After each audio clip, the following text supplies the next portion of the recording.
And welcome back at 13 minutes past the hour. So we know May is Mental Health Awareness Month. And as we head into the summer break, student athletes will be hitting fields and courts across our First Coast.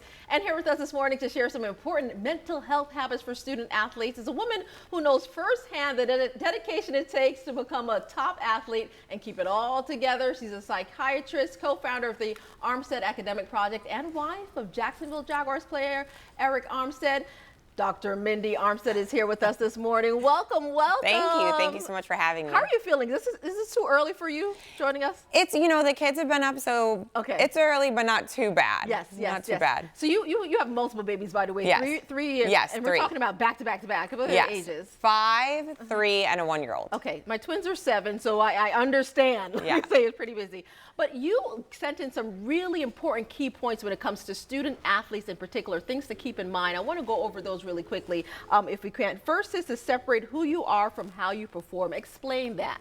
So, you know, when you guys ask for some tips, there's a ton that are important, but I think these ones are the biggest because we don't want our student athletes or athletes in general to get wrapped up in so much that their performance is their identity, right? So separate who you are from the game. And so one way you can do that is after the game, write down something you did good. Even if you think you did a terrible job, something you did good. There's always a positive. You were a good teammate, you were coachable. And then something you can work on for the next game to really separate who you are from the sport. Yeah. Because I think that's so important. It certainly is. Now, this next tip is something not just for the students, but parents need to hold on Yes, to this one as well. Control what you can control. Yes. So Eric and I joke about this all the time in life as well. Control the controllables. So anxiety comes from trying to control things that are outside of our control. We all do it. It happens with sports, right?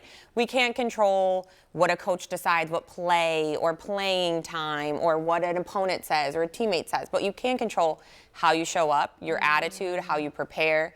And so those are the things, you know, show up with a good attitude, make sure you're putting the preparation in, and then you've done everything you can do. Yes. And then the game is kind of in the hands. But that's right. You've done everything you can do. You are prepared, so just do your best and call it a day. Exactly. Now this one I'd like you to explain. Reset your body to reset your mind. Exactly how do we do that?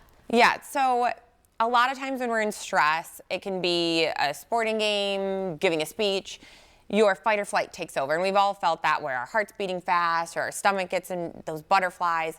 And so that can happen in a big game, and especially students, that sometimes is the first time they're experiencing that. So what I want kids to do, and what I've talked to my husband about a lot is, and it's something you can do and people don't notice, you breathe in for 4 seconds, hold it, breathe out for 6 seconds, and try to do that 5 times. And by doing that, you're blowing off the excess CO2 and basically taking your body out of fight or flight. So your brain can kind of come back online. You're no longer feeling, your body's not thinking you're in danger. Yes. That's a great one. So that's an easy tip to 4, do kind of quietly. Yeah, so inhale 4, exhale 6. I'm going to do this on air. 5 times in a row. I did it on the way over here today. I love that one. Now, there's a program that you and your husband, Eric, started in Sacramento. Amazing program, by the way, and you brought it right here to Jacksonville, by the way. Did we mention this? Her husband now plays with Jacksonville Jaguars, and it's something that is so important for our community as well. Tell us a little bit about that. So we started the Armstead Academic Project because we really felt like there was a gap and we wanted to fill it, that regardless of your zip code, every kid deserves the opportunity to thrive, to be successful. And that could be equal education opportunities, career exploration, college tours.